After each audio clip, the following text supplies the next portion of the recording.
스트레스 받아 미치겠는데 어디다 이런 얘기를 할 곳이 없어요. 여기다라도 표념을 좀 늘어놓으면 마음이 편할까 싶어 흥분된 마음으로 두서없이 적습니다. 3살 아이가 있고 현재 둘째 임신 15주째인 며느리입니다.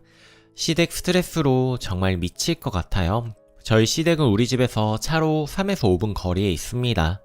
그래서 주말마다 의무적으로 시댁에 가고요. 평일에도 부르면 수시로 갑니다.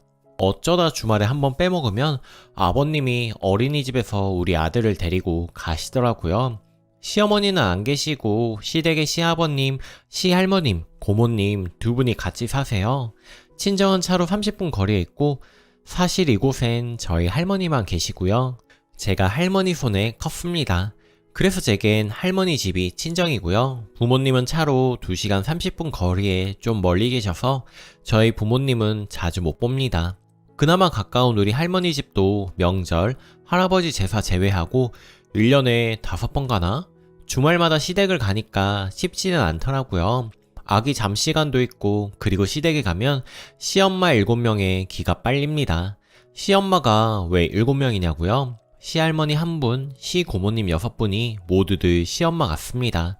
시시콜콜 간섭하고 시할머니가 전화로 우리 욕이라도 한번 한다 치면 6명이서 그 얘기 전달.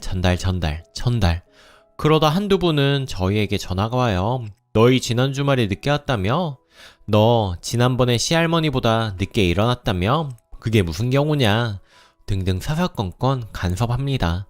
저희 아버님의 형제는 아버님 홀로 아들의 여자 형제 6명입니다. 그 6번 중에 한 분은 배우자와 사별, 또 한 분은 이혼 후 재혼, 나머지 4분은 이혼 후 홀로 계십니다.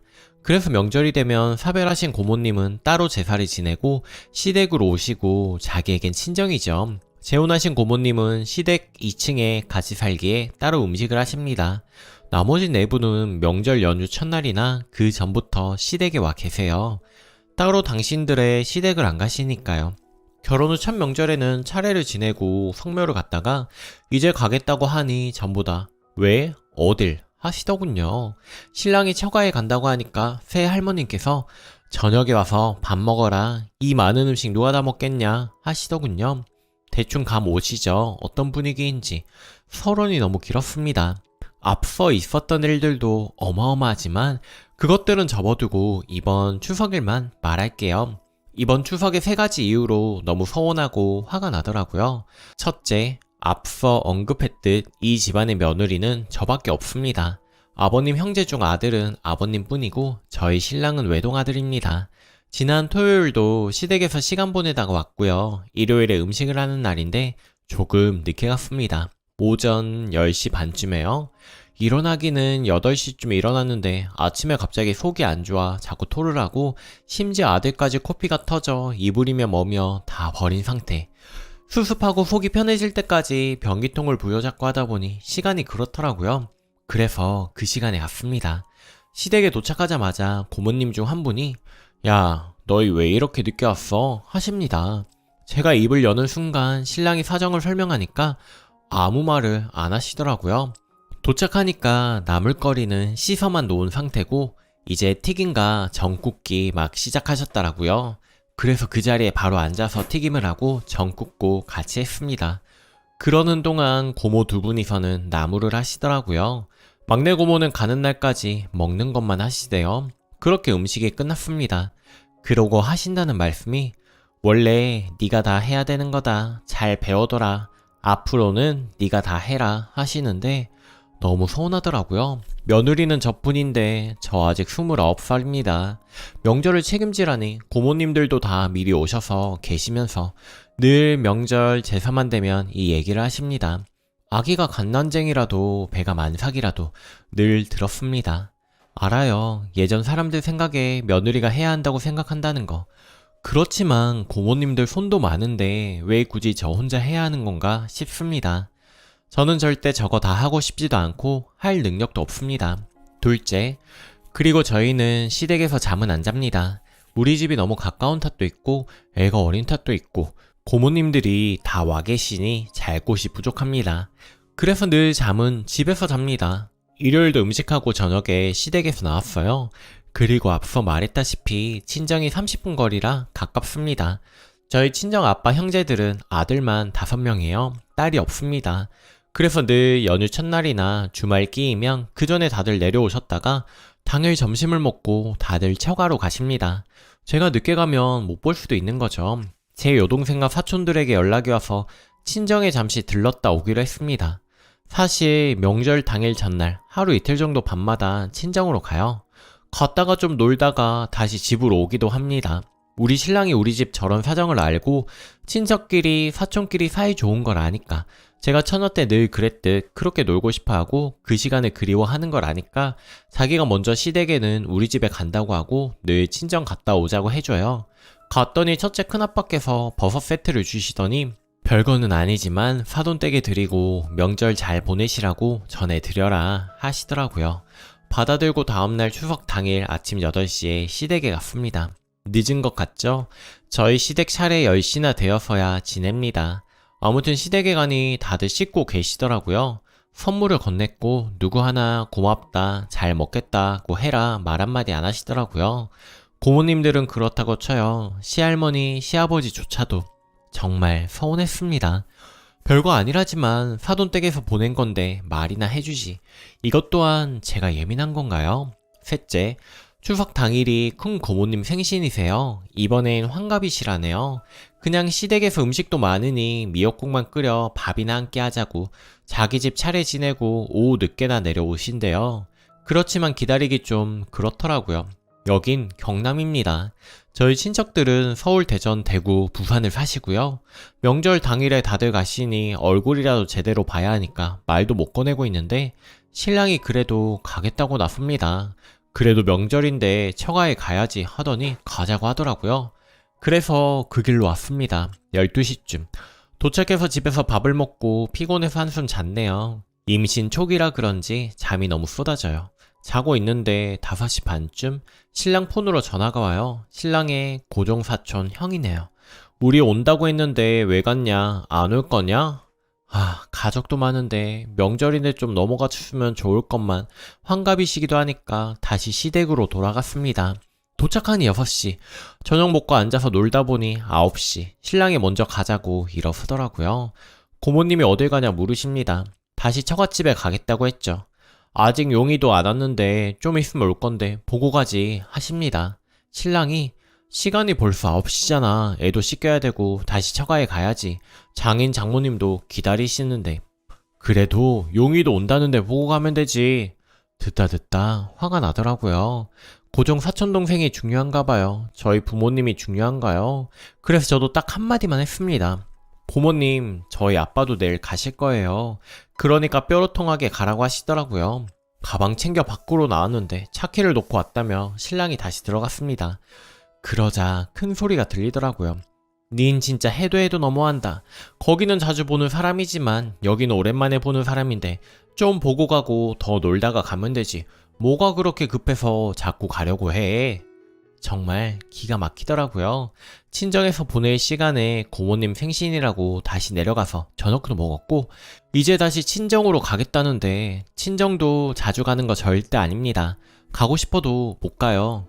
보고 싶은 부모님은 주말마다 가야 하는 시댁 때문에 진짜 잘 못 봅니다. 그런데 오랜만에 우리 아빠랑 시간 좀 보내고 싶다는데 그래서 저도 모르게 들어가서 말해버렸습니다.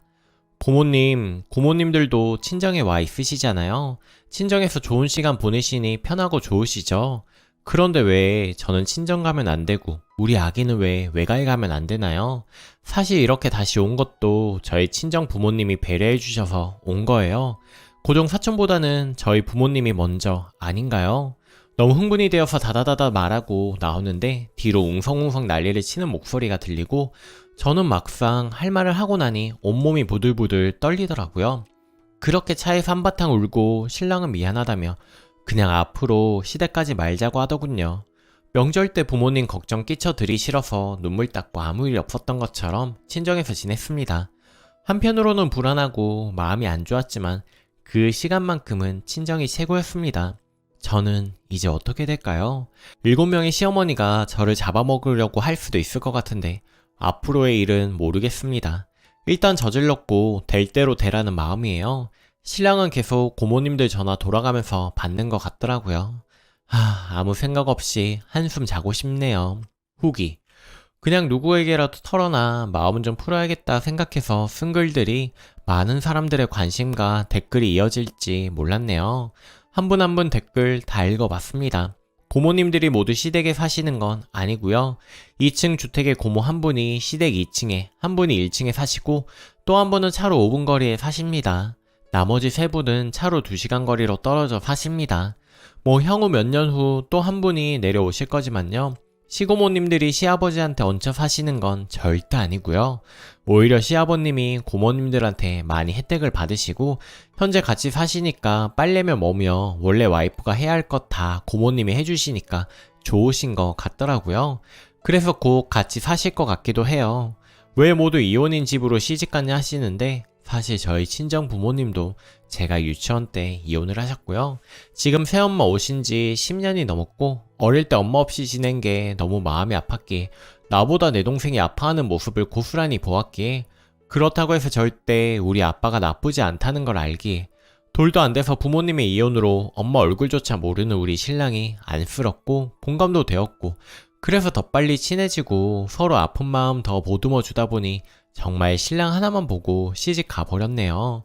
그 사건이 있고 3일 정도 지난 후에 시아버지한테 연락이 왔더라고요. 저희 시아버지 신랑한테는 무서운 아버지이고 저에게도 무뚝뚝한 분이신데 그래도 전화도 처음 받아봤습니다.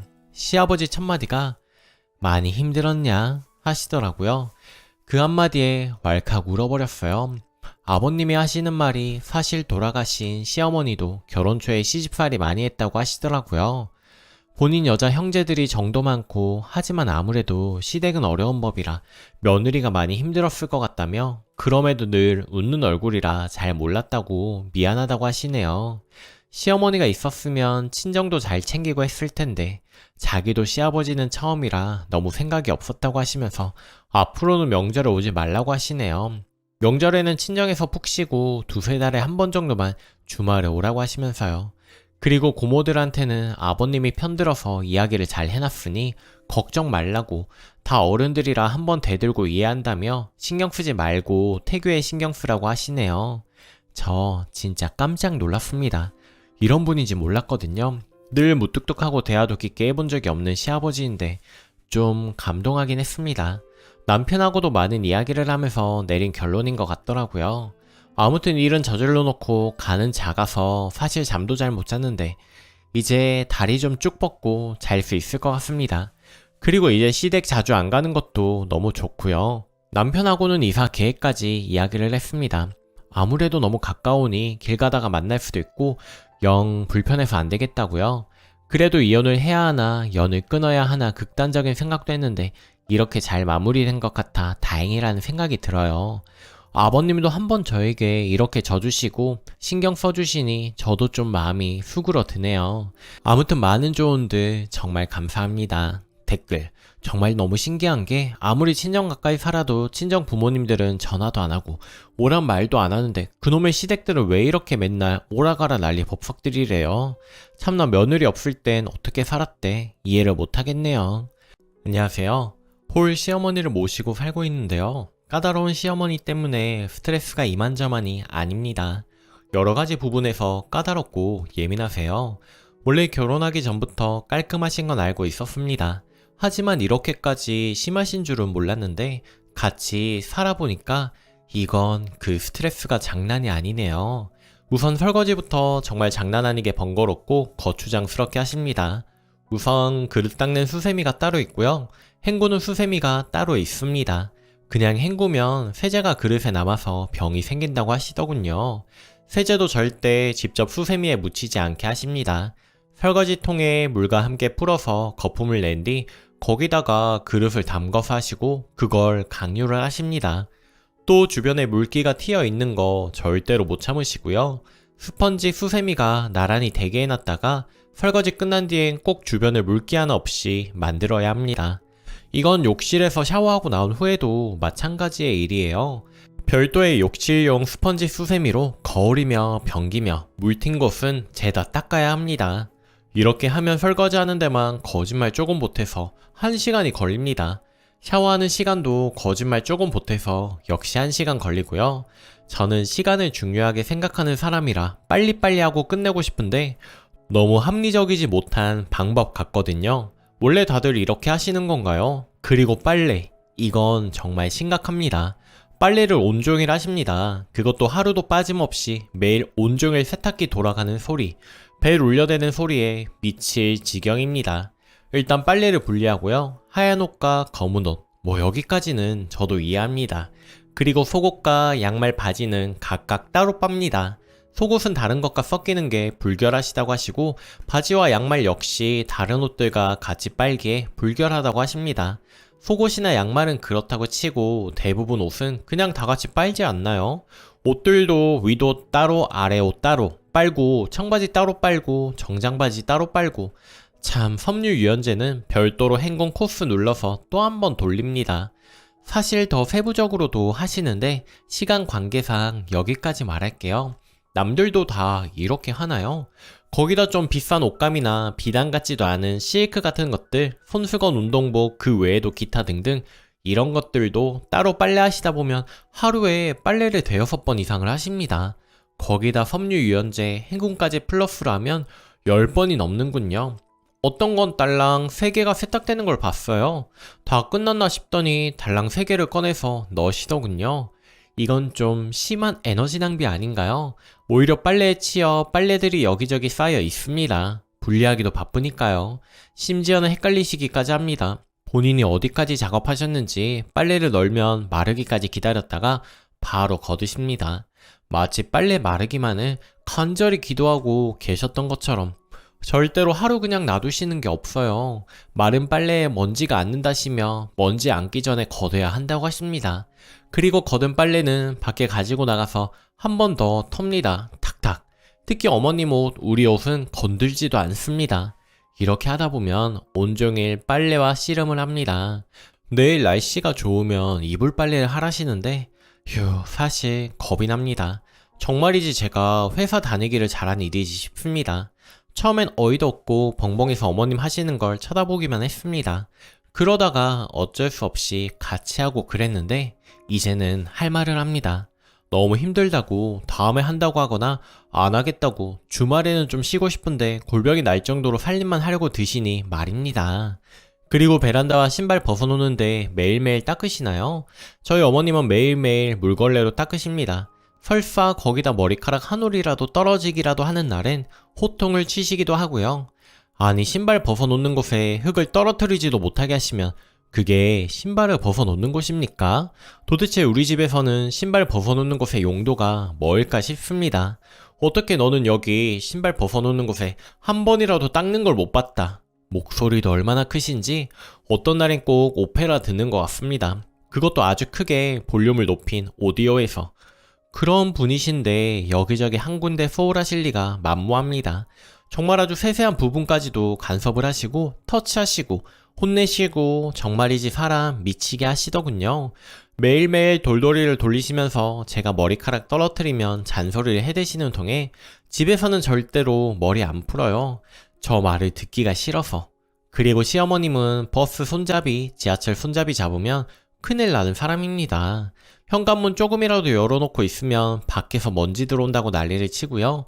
더운 여름에 바람이 시원하게 불면 그것도 밖에서 먼지 들어온다고 베란다 문 꼭꼭 닫으시고 그 주위 5m 반경은 바로 걸레질에 들어갑니다.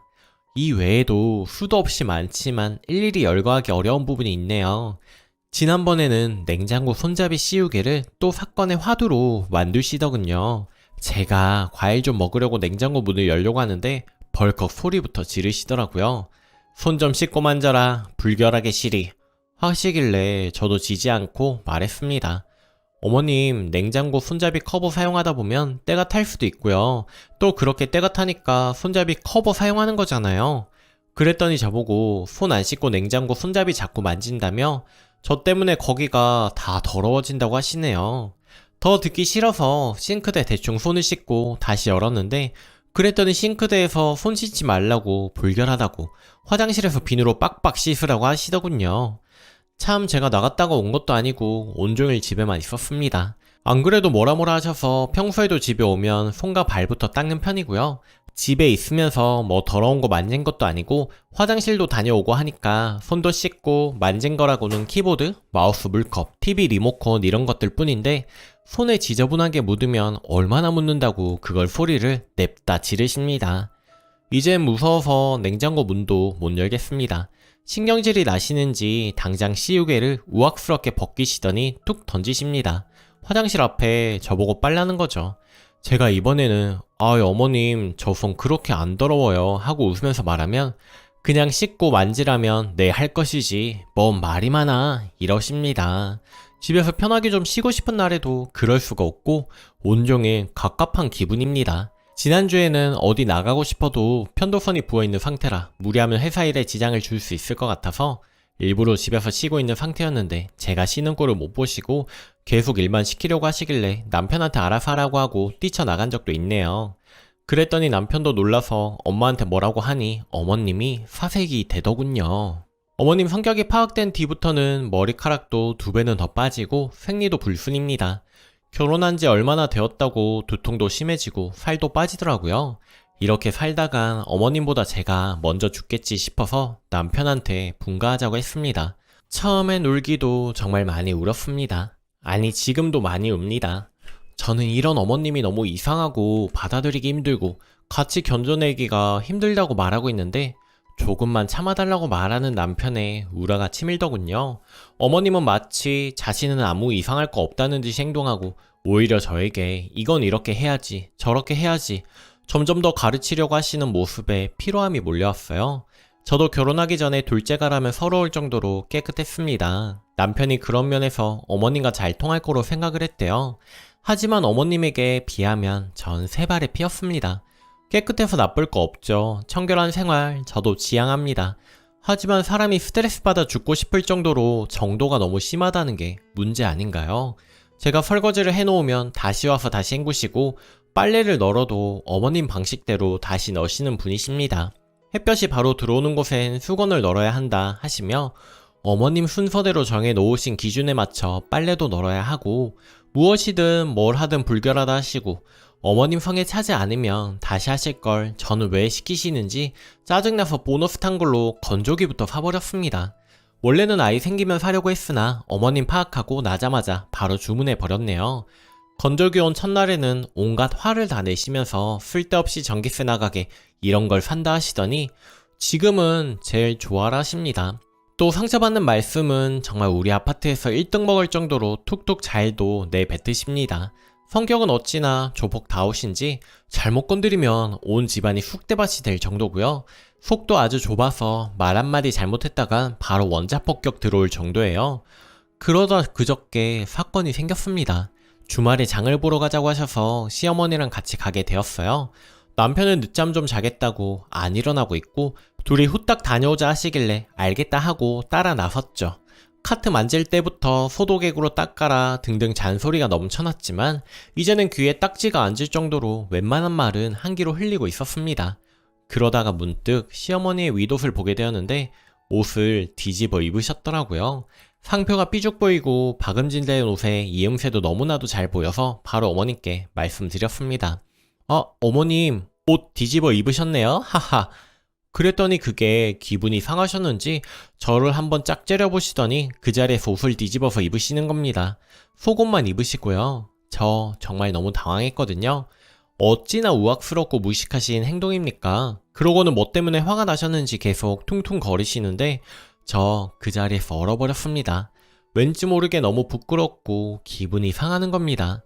그래서 먼저 가겠다 하고 그냥 나와버렸어요. 그리고 남편에게 전화로 이런 일이 있었다 소리를 치고 저 친정에 와버렸습니다. 이런 시어머니 너무 표독스러운 거 아닌가요? 전 정상적인 행동이라고 보여지지가 않거든요. 남편은 그게 그렇게 친정까지 갈 일이냐며 어머님도 화 풀리셨으니 들어오라는데 저는 분가 확정 날 때까지 집에 안 들어간다고 했습니다. 모르겠어요. 그냥 복합적으로 다 빵 터진 것 같습니다. 이제 진짜 참아주기도 받아주기도 싫습니다. 3달밖에 안 됐는데 그런다고 하실 수 있겠지만 앞으로의 앞날이 까마득하고 시어머니가 너무 이상하게 느껴져서 들어가기가 싫습니다. 그냥 이대로 무작정 참기엔 제가 죽을 것 같아서 즉흥적으로 친정에 와버렸는데 저 어떻게 해야 할까요? 후기. 이렇게 절 다독여주시고 위로해주시는 분들이 많아서 깜짝 놀랐네요.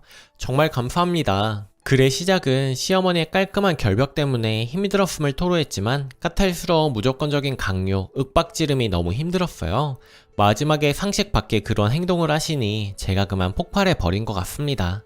정말 이대로라면 이혼하고 싶을 정도로 힘들었네요. 그래서 한동안 여기 들어오지도 못했습니다. 늦게 후기를 전해서 죄송합니다. 사실 남편하고는 큰 트러블이 없었는데 효자랑은 못 사나봐요. 처음에는 분가만을 원했지 이혼까지 생각한 건 아니었는데 점점 어머님 편에서 이야기를 하는 남편이 정말 싫더라고요. 친정까지 찾아와서 저를 달래면서도 네가 예민한 거다라고만 하고 그간 쌓인 스트레스와 힘듦을 알아주지 않았던 남편이었습니다. 시어머니가 있는 집으로 다시 절대로 들어가기 싫었고 그렇게 별거가 길어지다 보니 남편과도 점점 전화로 싸우고 만나면 갈등만 증폭되고 그렇게 생각지도 못하게 이혼하게 되었습니다. 그리고 이혼하게 된 거에는 친정 엄마도 많이 조언해 주셨어요. 이렇게 살다가 나중에 너 후회한다면서 그 정도의 괴팍한 시어머니면 평생 고생한다 하시며 애 없을 때 헤어지라고 하셔서 그 조언이 제 마음을 많이 움직였네요. 지금은 마음도 많이 추스린 상태라 이렇게 글을 적어봅니다. 정리되기까지 1년이란 시간이 흘렀네요. 진짜 남녀 둘만의 사랑으로 결혼 생활을 유지하기는 힘든가 봐요. 시어머니 자리가 정말 중요하다는 걸 이렇게 실패해보고 배웁니다. 이혼하기까지 정말 힘들었습니다. 남편은 미안하다며 분가할 테니 이혼하지 말자고 그렇게 설득을 했는데 저는 더 이상 시어머니랑 같이 살 용기도 아니 분가하더라도 한두 번이라도 얼굴을 마주치고 싶지도 않았네요. 제가 이혼하자고 하니 그제서야 시어머니 머리 싸매고 누워서 한 번씩 미안하다고 자기가 잘못했으니 이혼하지 말라고 남편을 통해 전해 들었는데 전 후회 없습니다. 이혼은 새로운 시작이라는 거 정말 그동안 힘들었던 일을 생각하면 지금은 마음이 너무 편안하고 행복하네요. 혹시나 이 글을 읽고 이혼을 고민하시는 분들이 계시면 애 없을 때 빨리 이혼하시길 당부드릴게요. 지옥에서 벗어나시고 행복한 인생을 다시 찾으세요. 끝까지 응원해주시고 읽어주신 여러분들 감사드립니다. 좋아요 눌러주시고 저는 내일 다시 찾아오겠습니다. 감사합니다.